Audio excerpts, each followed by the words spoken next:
what takes it to the next level? Like, what makes you bite into that and go, oh, man, now this is a good Reuben? I really think it's just the combination. It's how the sauce works with what cheese they picked, with what bread they're using. But they're all good. It's just all an interpretation. I think it's subjective. Like, I don't think I've had a Reuben that I didn't like.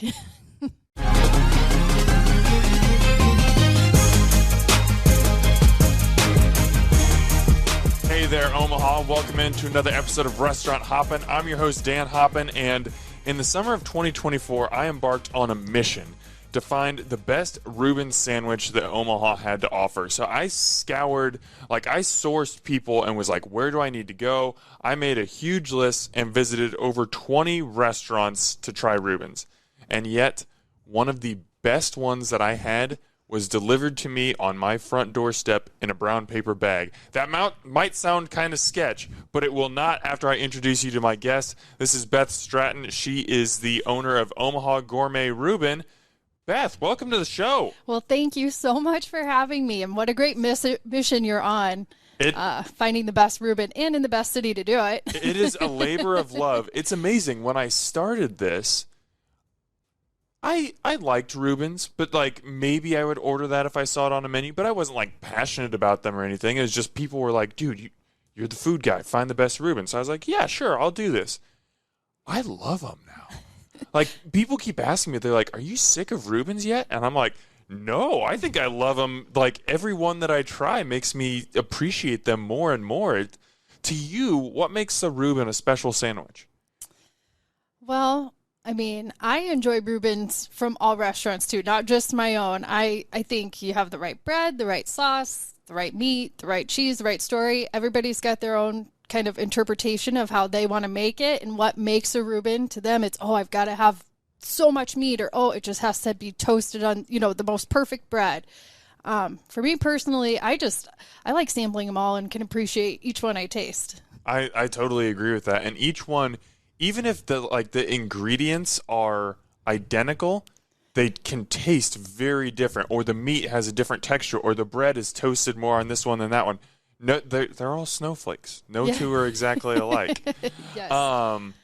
Obviously, your setup is a little bit different than most restaurants. You have a Facebook page. You take orders on Facebook. You open it up at one point during the week and say, hey, I'm doing a Reuben order this weekend. If you want one, let me know.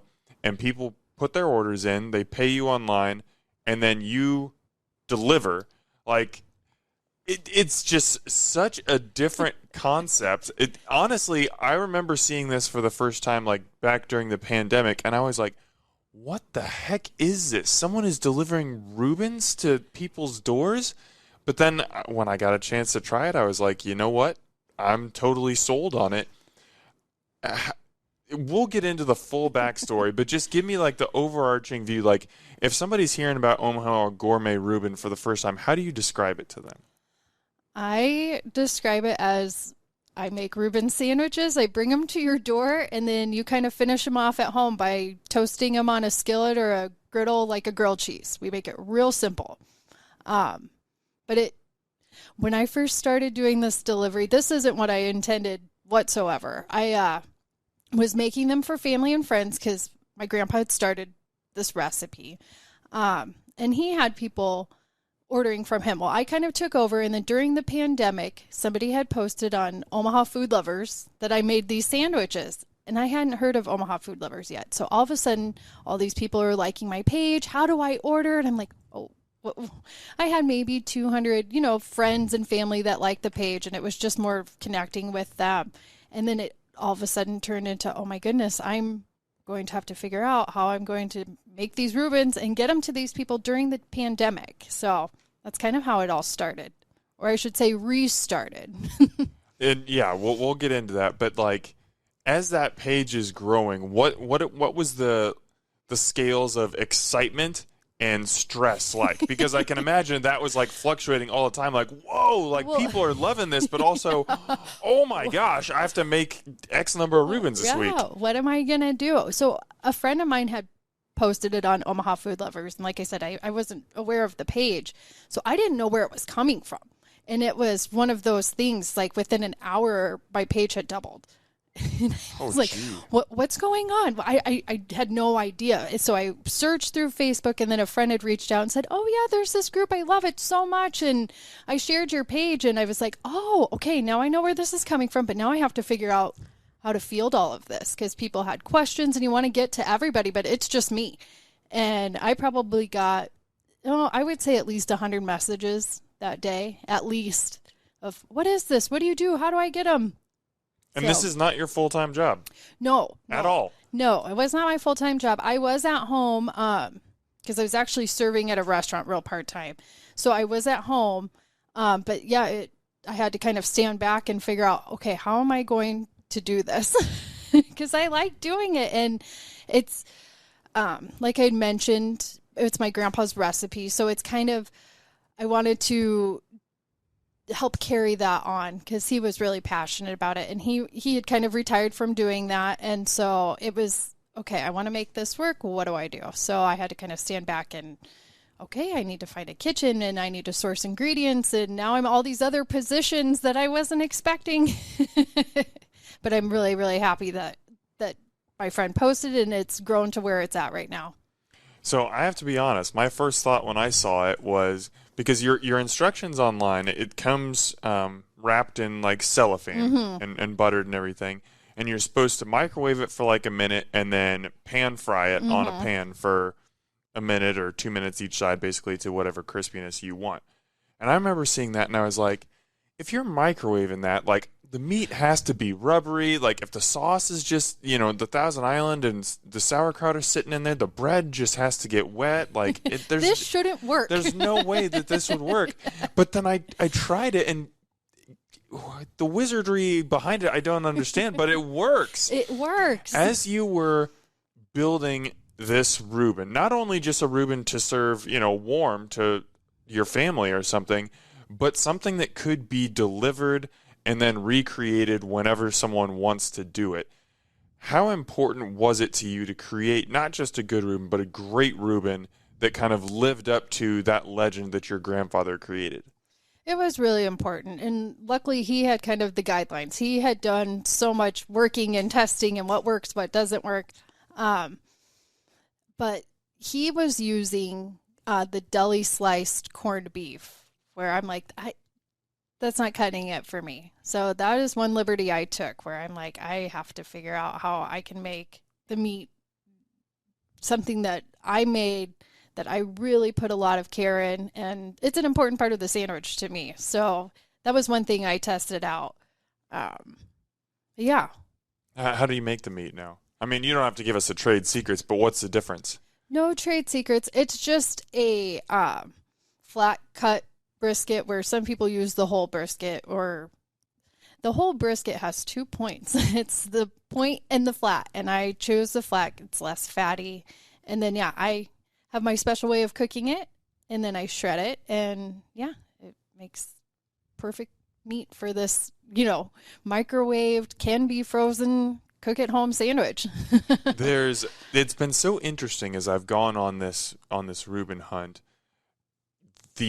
There are two very distinct camps. There's the shredded corned beef, and there's the sliced corned beef. And not only do restaurants hold very tightly to which one they serve, but people are very passionate about it. I've had people comment on my post that say, that's not a Reuben. It doesn't use sliced deli meat or whatever. And I'm just like, well, that's your opinion, but okay.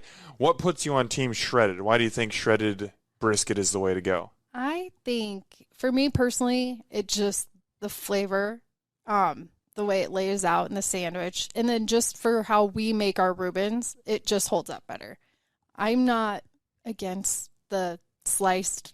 I'm on no team. I'll eat either one. Fair enough. Okay, I didn't mean to put you on a team. We don't need to divide. We need to unite on these Reubens. No. True. But I do like when it's the sliced corned beef, the way it's layered up, and it does make it a heartier sandwich. I think with shredded, it seems like you're getting less meat when you're not, but it's just the way it's compiled on the sandwich. But both are good. So clearly you're a fan of Reubens. Yes. What is it like if you go to a restaurant or someone serves you a Reuben, what takes it to the next level? Like, what makes you bite into that and go, oh man, now this is a good Reuben? I really think it's just the combination. It's how the sauce works with what cheese they picked, with what bread they're using. But they're all good. It's just all an interpretation. I think it's subjective. Like, I don't think I've had a Reuben that I didn't like. Yeah. I've had a couple that have been on the lower end, but none that I have actively disliked. Yeah. It is just a good combination of ingredients. You get, the sweet, the savory, the tart, the salty, the crispiness of the bread. Yeah.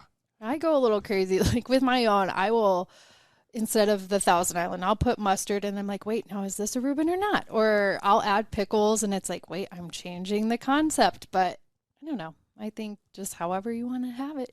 Okay, well, that's interesting, because I wanted to ask you about that, because I've had most restaurants I've found stick pretty close to the original recipe, which is Thousand Island, Swiss, rye bread, corned beef, and sauerkraut.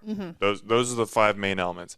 But I've had places that have replaced the sauerkraut with slaw, places that have used mustard, places that put deep fried pickles in, places that have had a triple-decker sandwich, so they've had an extra piece of bread.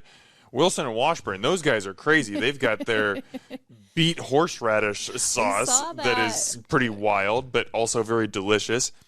Do you feel like, at what point does the experimentation go too far, and something can still be a delicious sandwich, but maybe it's not a Reuben anymore?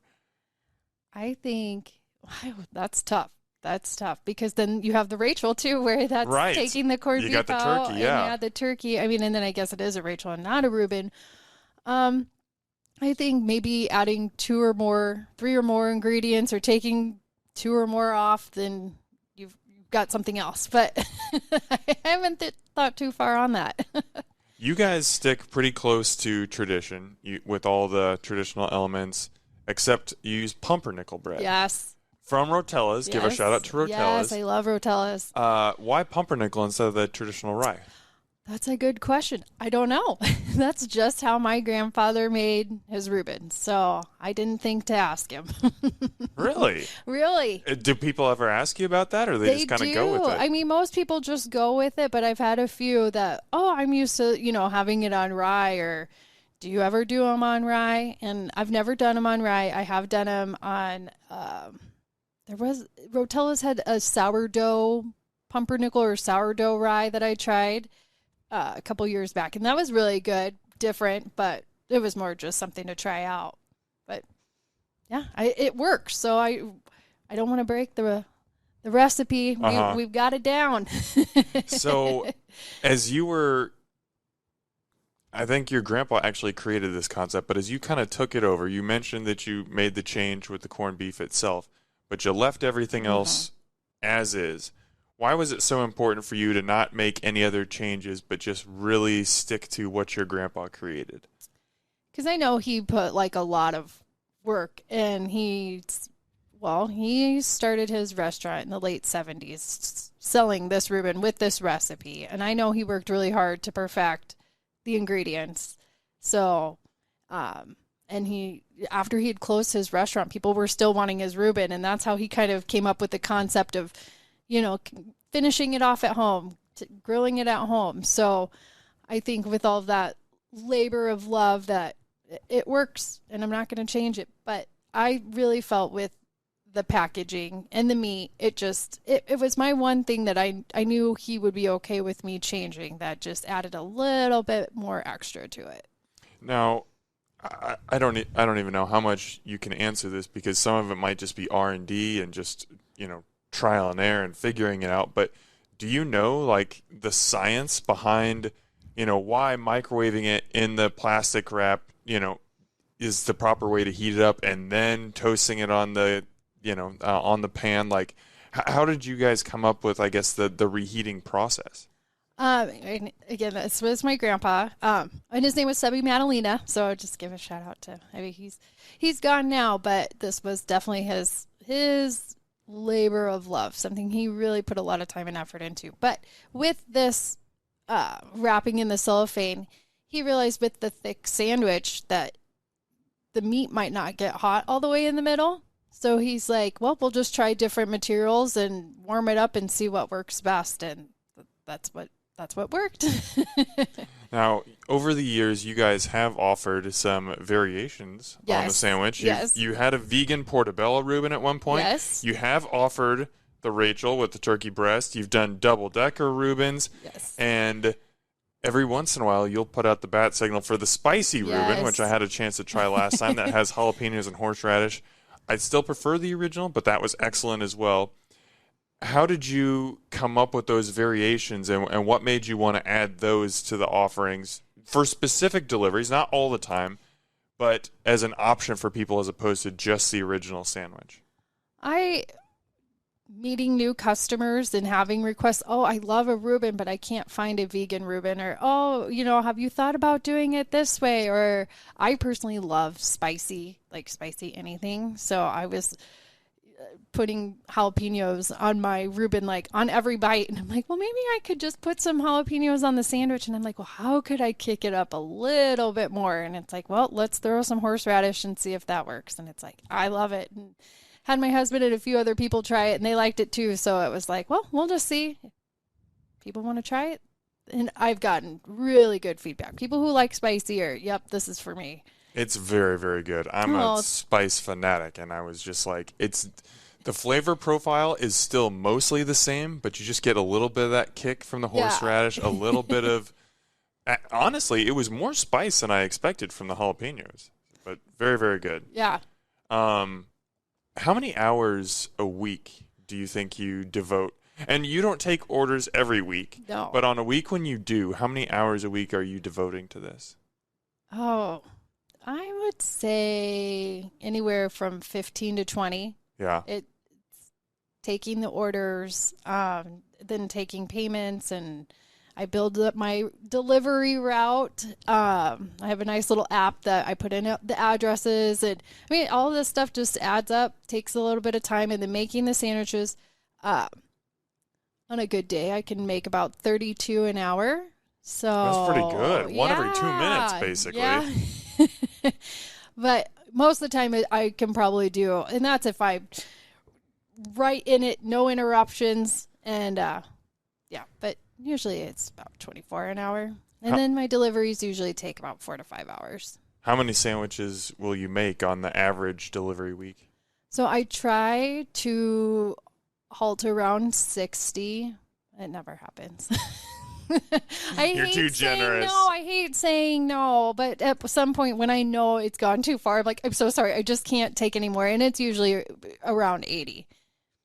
Fair enough. Yeah. So I would love to hear more about Subie, because I know he was the chef owner of a restaurant called the Harvest Moon in Florence, Nebraska in the 70s and 80s. Yes. What do you remember about him? What made him a special man? Oh, my goodness. He was amazing. He was an ideas person. So, yes, Reubens were definitely one of his passions, and he loved making them. And I think he loved delivering and seeing his customers, too. But he just lived for adventure. Family parties, my family plays poker, and he would be the one up till 2 o'clock in the morning. Who wants to play? Who wants to play? Play pool. He didn't know a stranger. So he just, anywhere you'd go with him, he ran into somebody he knew or knew how to start a conversation with anybody. And yeah, he just really lived his life to the fullest. So definitely something I still look up to, and I see so many similarities of what he wanted in his life, the same values I have. What are some of those? Family. Family's number one. Trying new things and not being afraid. This is a new thing to me. I was nervous to do a podcast, but it's like... And you're doing fantastic. Yeah, but I feel like my grandpa's with me, like, look what we're doing. Like, he would have never imagined, where this Reuben company, Omaha Gourmet Reuben, came up with the name and everything, is now. So it's definitely something I'd love to like carry on his tradition. But yeah, we value having a good time, working hard and playing hard. When the Harvest Moon was open, Was it known as like a Reuben destination even at that point? Like, was it the best seller or anything, or was it after it closed that it really took off? I think it was a big seller, but it was the Harvest Moon Pancake House. So it was. Oh, really? But it was breakfast, lunch, and dinner, and then they had a bar attached. So it was kind of like a separate room. So it was his and my grandmother's, I think, like entertaining hotspot. I think they really enjoyed having the restaurant because then all their friends had a place to come eat and hang out and have drinks. So what memory, I mean, you've mentioned your grandpa and grandma absolutely loved this place. Family was so important. I'm assuming you spent a lot of time there. It sounds like. Maybe? Am I making an assumption? It closed probably when I was 4 or 5. So Okay. I have memories. I don't remember the Reuben. I do remember the biscuits and gravy, Yeah. which is one of my favorite breakfast items still to this day. But I do remember, their friends would all be sitting up at the bar at the tables, and they'd walk me and my sister around, and we'd have to say hi to everybody. And yeah, I have some memories, and they're good, and they're cherished. Now, I know when the restaurant closed, the idea for Omaha Gourmet Reuben came up because people kept coming to him, and they were like, either give me the recipe or Yes. make that sandwich because I miss it so much. Yes. How long was the restaurant closed before that started happening? I think it was pretty much right away. People were coming to him and were like, well, how do we get this Reuben that you made? We loved it. That's what we came to the restaurant for. And he took pride in that Reuben when he had the restaurant. So he really took some time. I don't think it was right away. He was like, oh, here you go. I think he took a couple of years to really perfect, like, how am I going to, even with the butter on the bread, I don't want it to be soggy. Can this be frozen? How does this all come together? How would I make it? And had his friends and family all sample and try it out before he was like, okay. So I know that you eventually opened a place called Subies Deli in 2007 in Oakview Mall. Yes. Did he start doing the Reubens and deliveries prior to that? Oh, yes. When did he start doing that? I think that was, the restaurant closed in mid-'80s. So I would say the late 1980s. Really? Mm-hmm. Oh, man. Yeah. I had no idea that it went back that far. Yeah. Wow. So do you remember him, do you have memories of him starting this business and, talking about it or anything, or no? Not really. I don't. I mean, he has patents still on so many different things, so many different ideas. Reuben's was just another one of his things. So he was involved in a lot, but it wasn't until, I think when I was in high school where I was like, what are you doing? Because that's when I started working at a fast food restaurant and I was getting more involved with food, that I was like, oh, well, this is really cool. Did you always have a love for food? Yes. Yeah. I was a hungry kid. Like, my mom was like, I don't know. She's like, I can't feed you enough. I was the first one at the dinner table, the last one to leave. And she was feeding 4 kids. And it was at some point she was like, you got to kind of figure out, between meals, you got to feed yourself. So I loved playing in the kitchen and, making my own thing. So I've had a passion for food for a really long time. You mentioned a couple times now you've worked as a server or you worked in fast food restaurants. Do you have any, other professional experience? Besides food? Or No, I mean in food. I'm sorry. Food. So, I started off working at the Arby's in the Oakview Mall. And from there, I was a server for a few different restaurants. I've bartended, opening up my own sandwich shop. So, I've been on all sides. I've cooked in a bar kitchen. And now I have my Reubens, but now I am in an office. At what point, so your grandpa's been delivering the Reubens since the 80s. Mm-hmm. At what point did you become a part of that process, and what made you want to join him in it? So it really was after college, I was in the mall and I saw a need for some kind of deli sandwiches, something healthy in that food court. And I was like, well, I could do deli sandwiches and I could do the Reuben. So let's just try it out. And that's when I really got to know the recipe and how it was done, and yeah, do some other deli good, yummy sandwiches too. So, I mean, tell me more about Subies Deli. Like, how did this? It was open for about 2 years Yeah. in Oakview Mall. How did this come to be? When you approached your grandpa about opening a restaurant, did he discourage you? Did he encourage you? Did he jump right in? If there's anything you want to tell me about Subies, I'm here for it.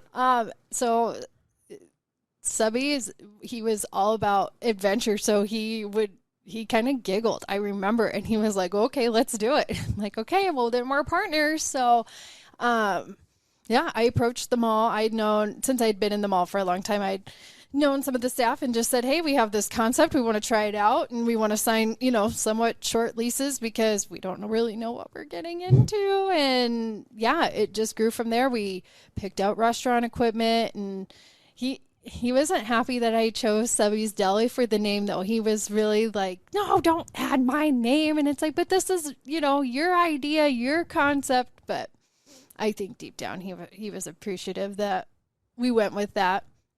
Yeah, but this was in 2007, 2008, and that was a hard time too with the economy, and people just weren't shopping at the mall as much. And it was like, okay, we can see this location, this spot, this just isn't working for us right now. But we've had this going for so long, it's okay to put it on the back burner, which I've done many times since. Like, okay, I just don't have time for it right now. And a lot of my regular customers are so understanding. They say, you just let me know when you're making them, and I will, I'll order, and that's what I do.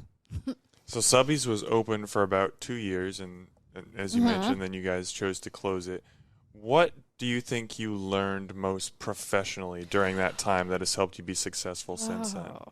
Learning how to fail is the biggest thing I've learned out of that whole situation, because I was so afraid of failure before that, and now I celebrate it. Not that like, oh yeah, I failed, let's have a party, but like there's so many lessons in failure.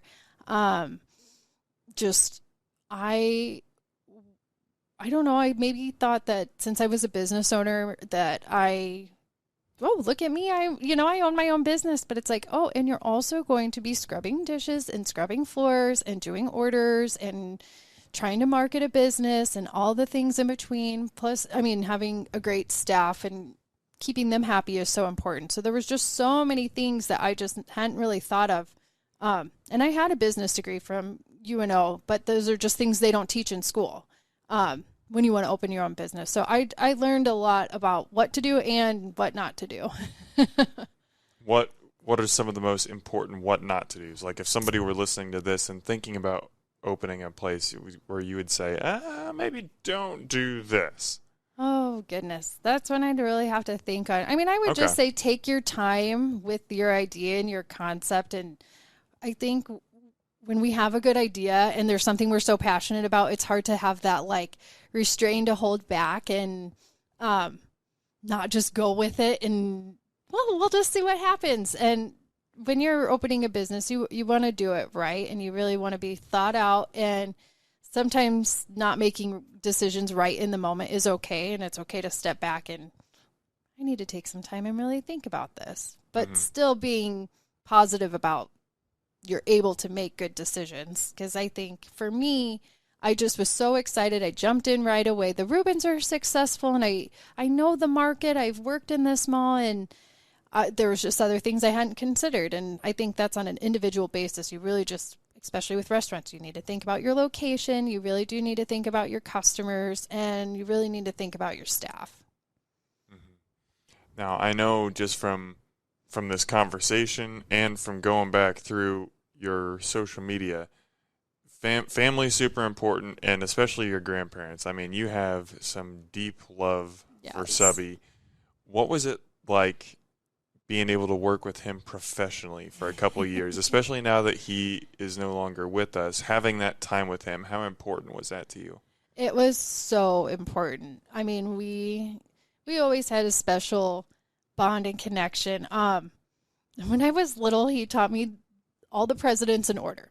So he would, when we'd go to Louis down in Benson or, any of the places he frequented, he'd pay me $5 to say the president's in order for his friends. Really? Yeah. And he loved it. So us working together, he always told me how proud he was of me. So working together, it was super special. It wasn't his full-time gig, so he would do deposits and check up on things. And but yeah, it was partners. We were able to just talk more as friends and partners instead of, this is my grandpa and I'm his granddaughter. So Subie's closes. Mm-hmm. Was he still doing the Reuben delivery this whole time? Or did he ever press pause on that?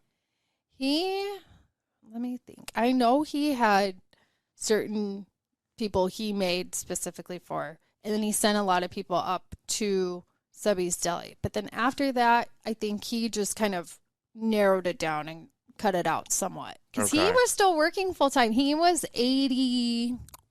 2008, he was in his 80s. So he was like 84, I think.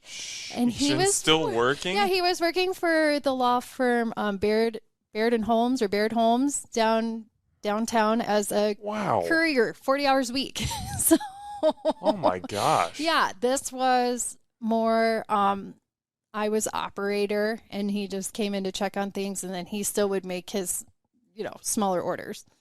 So at what point did you decide Omaha Gourmet Reuben is something that I want to continue? I'm going to take up the mantle here. I think it kind of worked out the same way it worked out for him. I closed the business and people still wanted Reuben. So I really limited it back then because it was more family and just close friends. And then it wasn't until I think it was like 2017 where I made a batch because I wanted some. And I posted on Facebook and people were commenting and I'm like, oh, well, I'm going to make a Facebook page and just see what happens. And then it just kind of kickstarted from there. And then the pandemic, it really took it to the next level. And then I look back and it's like, wow, that was already almost, it was 4.5 years ago. And we've, I don't know, quadrupled since then. So I can tell you when you started, actually. Your first social media post was August of 2016. So we're talking 8 yeah, years oh my goodness, now. That was 8.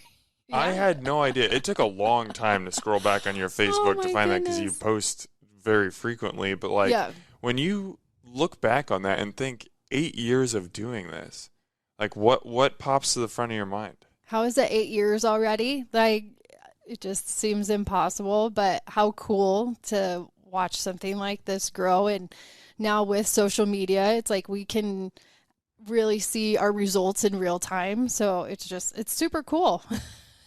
So take me back to that first social media post before the one that blew up on Omaha Food Lovers. But like when you first started this, you said it was mostly friends and family, but like, did you what was it like when you started getting random messages from people where you're just like, I don't know who this person is and they want me to deliver a sandwich to their door. That seems wild, but they want to give me money, so let's do it. What was that like? I really thought it was like the spammers. Like somebody got a hold of my account and I don't know what happened. Like I had no idea until I probably message number 5. I remember being on my porch and being like, okay, something happened here and I don't know. And then it just kept ding, ding, ding. But yeah, I was like, well, how would I even, because before that, I didn't have a Venmo account. I didn't have a PayPal. It was like, yeah, you can write me a check or cash or, whatever. It's like, I need to set up a bank account. And, there were so many things, but it made, it was good timing because for everybody, 2020 was hard. What's next? How am I, going to be out in the real world ever again? When is that going to happen? And this gave me the opportunity to connect with people that I'd never met. And to get out of my house, I was so excited to have these longer delivery routes where I drove to different parts of town that otherwise I wouldn't have. Listen to my music, just kind of be out of the house, and I was able to leave on the porch steps, see, new faces. So it was a blessing in its timing. So it was kind of therapeutic in a way. Definitely. Definitely. It definitely added more purpose. And I was never depressed during that time. I was really thankful that we were healthy and I got to be home with my children and my husband and we were safe. But it really made for excitement. I mean, I just remember like, oh my gosh, project, like, so yeah.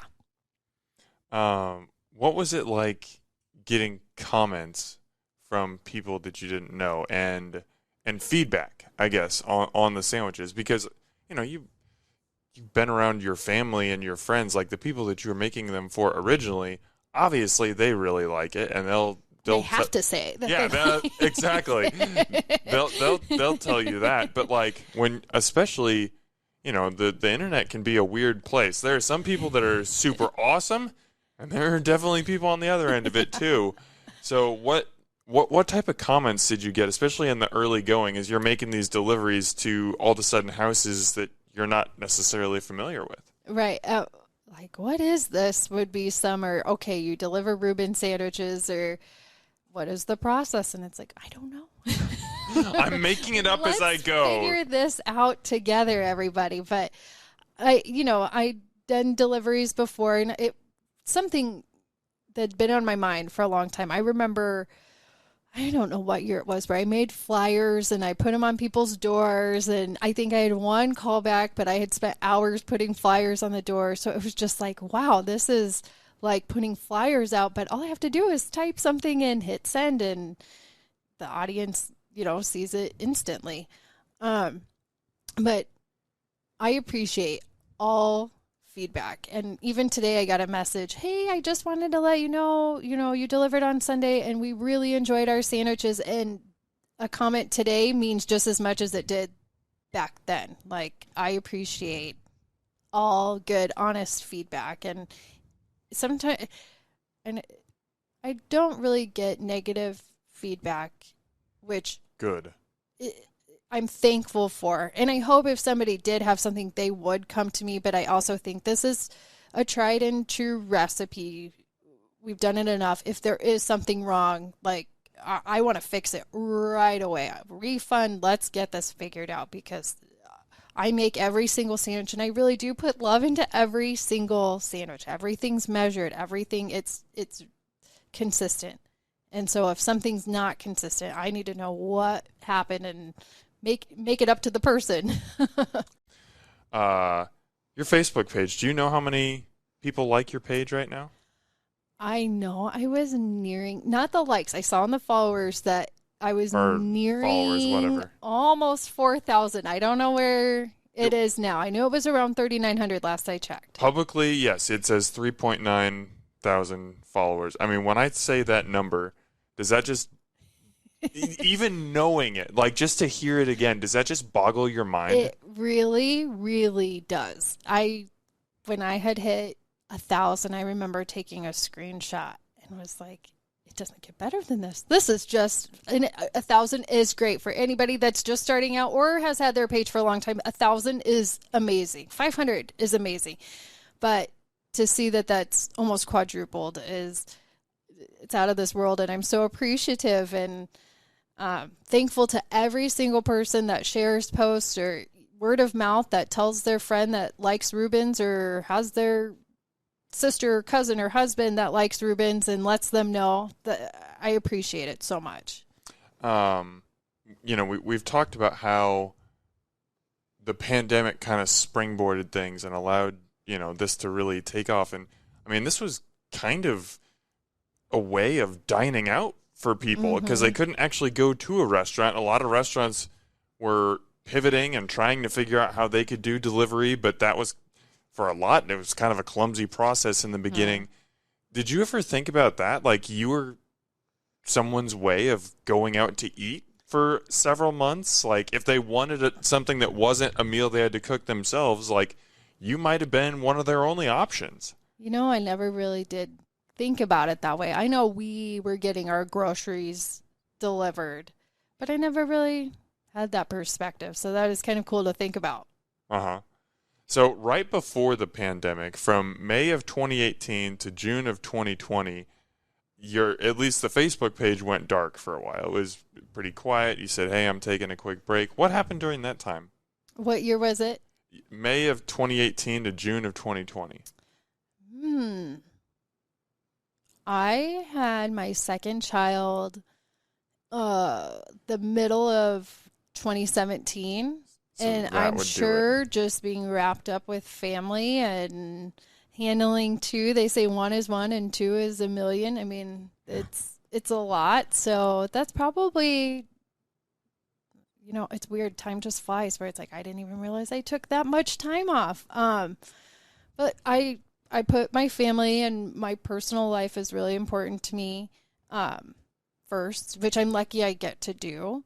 But yeah, it's Reubens are there. And I think too, when something gets in the air and people start reaching out, I think your hunt really got people this last round reaching back out. And yeah, it's even taken it to the next level out since your review. Well, I'm happy that I could do anything to help because, I mean, honestly, all I did was take some pictures and eat an awesome sandwich. You're the one who has created this and kept this thing going and, made this tradition something special. But I'm so curious, as someone who has a side hustle that they're passionate about, but also a full-time job, and I'm not a parent, so you got the whole parent thing going on too. How do you find time for this? Because I'm kind of in a similar space as you, where I'm spending somewhere between probably 15 and 20 to 25 hours a week on this side hustle and trying to find time to squeeze it in. And like I said, I don't have that parenting component yet. I've thought many times, like, if God does give us that blessing, how the heck am I going to keep all this going? How do you find the time to make sure that you're keeping this tradition alive? Multitasking is a good quality to have when you're a parent, just in general, just even if you're a stay-at-home parent, you learn to multitask. I don't do the sandwiches every week. I think about my schedule. If there's something like this weekend, it's my husband's birthday, like, nope, not going to do it. And people just over the years have been really understanding, like, we're just happy when you do it. So yeah, because I'm also a student. I go to school. Really? I do. I did not know that. Yeah. What are you studying? It's completely off of food or business. It's a integrative healing arts practitioner. So like coaching. That's fantastic. Yeah. You are a very multifaceted, talented woman, Beth. I want to do it all. So and really for my grandpa, it's an inspiration that he just like kept on going. And I think his longevity was a product of him being not, how do I say this? Every day was like a new adventure, a new challenge. And like, there's always more to learn. There's always more to do. And I share that. And what's really cool is I think, and again, I had a very brief glimpse into this, but even from the small glimpse that I had, I think you're already taking that to the next generation. Because the first time you delivered to me, your son Henry came along. He was the one who actually brought it to the door, and he was like, this is the best Reuben you're ever going to have. And I was like, oh, okay, well, thank you, Henry. And he's like, yeah, I want you to tell me about it, and this is going to be my business someday. And I was just like, this kid, I don't know how old he is. I thought he was like 8 years old or something. I'm like, this kid already like has more of a life plan for himself than I did at like 28. How fun has it been to see him get involved in this too? It's so much fun. It's like amazing. He wants to go on deliveries with me. We have a tradition, so we do a couple deliveries and we stop at the gas station and we pick different snacks we've never had and we like review them to each other. Like, really? Yes. And I'm like, sometime we're gonna have to set up a camera. Maybe we'll make our own little YouTube channels like while we're delivering and we're trying our new snacks and crack jokes. And he gets a kick out of that just in itself. But he's an old soul. He is definitely all right, I'm about the business. Like, what are we doing? What are we making? And he wants to know it all. And okay, Mom, I'm taking this one to the door. He's like, I got this. So he opens the door, grabs it. Do they need instructions? So I told him, when you're 15, 16 years old, we could really build this into how it works for you too. Like, this can be a legacy for you and your brother and sister. And how exciting is that? Yeah, it's really neat that they have that as an option. I'm not going to force that on any of them at all, but they've got 7 cousins. So there's 10 grandkids that my parents have. And I'm like, well, how cool if one day we do move into a brick and mortar and they all work together and then it's theirs and they can do what they want with the profits. And yeah, it's just putting something out there for them. I love that you don't offer the Reubens every week.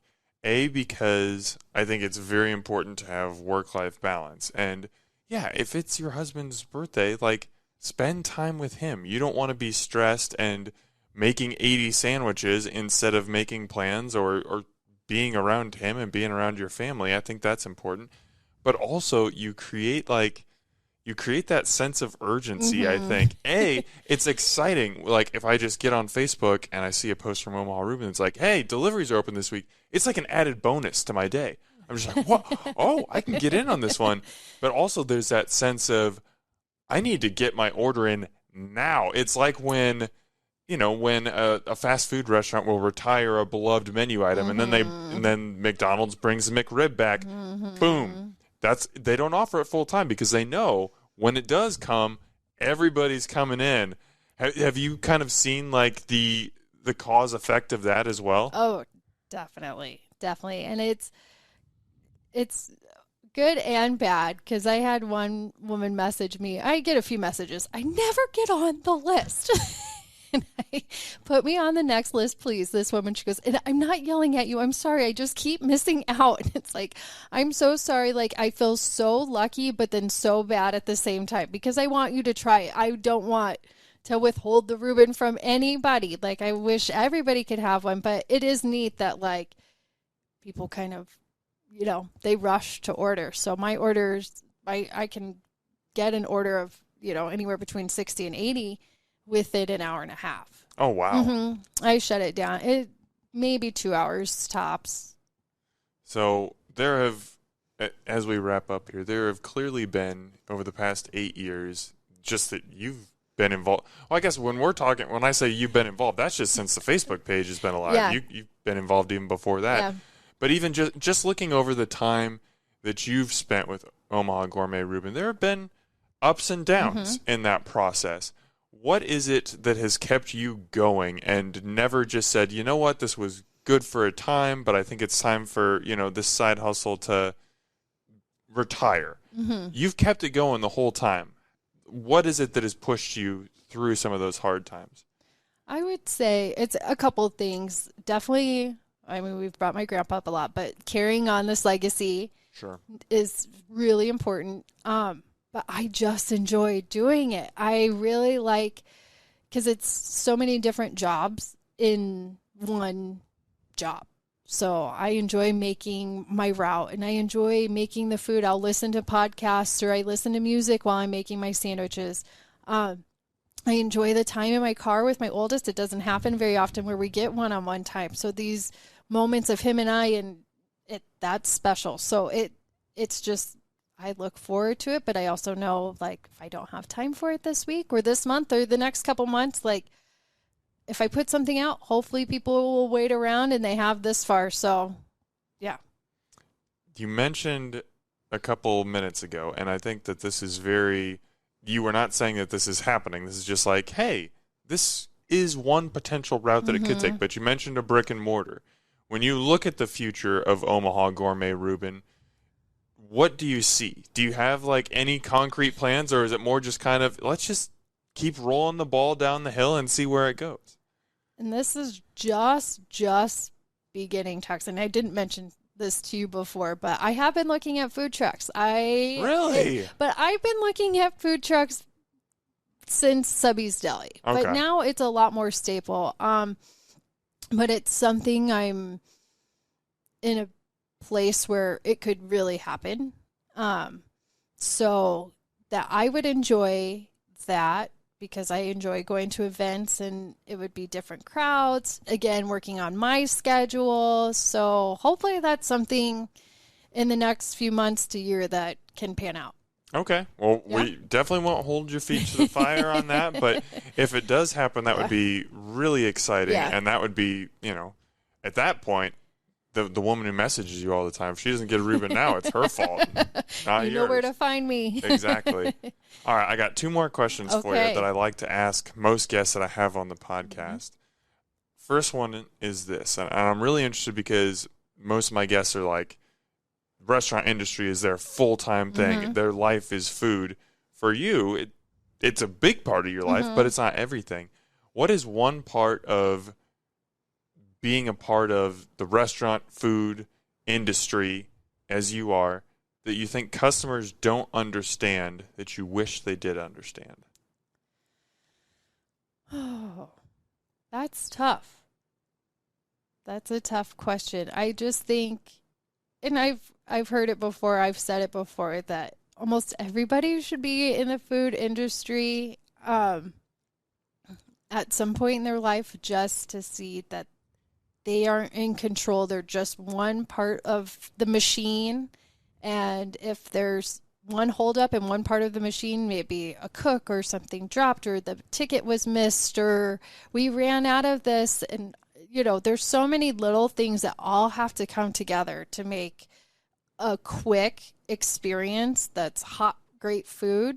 So if customers could just see all the little inner workings that come into just making this and making it healthy and making it good, and there's high standards for food we serve, that they just knew what really is happening behind the scenes and just getting a little more of appreciation.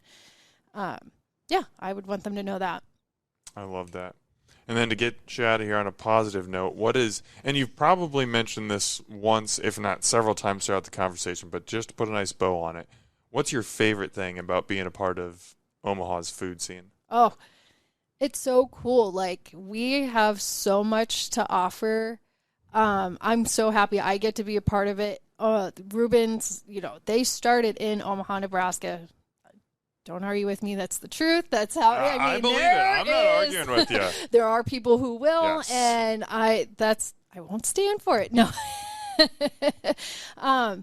But you can try something new every day of the week. And between going into different restaurants, patios, I don't know. It's just, I think we celebrate food.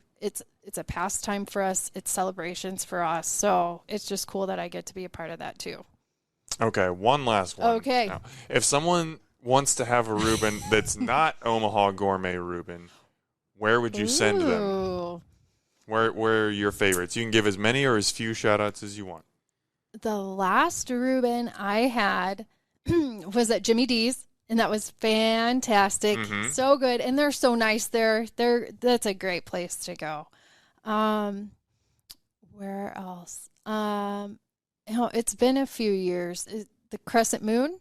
Yes. Yeah, it's been a few years, but their Reuben's on point. When you've got an entire festival that's dedicated to the Reuben, you probably are serving a pretty good baseline product. Yeah.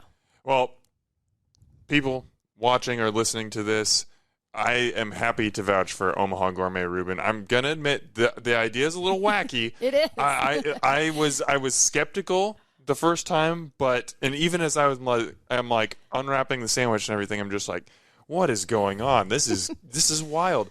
But the sandwich was delicious. It's at a very good price point. I mean, you deliver it right to the door. Could not be any more convenient. I'm a huge fan. I know it's hard to get on her delivery list, but follow Omaha Gourmet Reuben on Facebook. Let's get them over 4,000 likes or 4,000 followers. Let's do that. And then try and get in on those deliveries, because this really is a special sandwich. This is Omaha's sandwich, and you guys are carrying on a, over 50-year tradition at this point. You're doing it right. Beth, thank you so much for your hard work in keeping this company going and for giving some time and coming on the podcast today. Definitely. And thank you. Thank you for what you do. I know, like you said, it was a side hustle, but you're really it's helping restaurants out more than you know.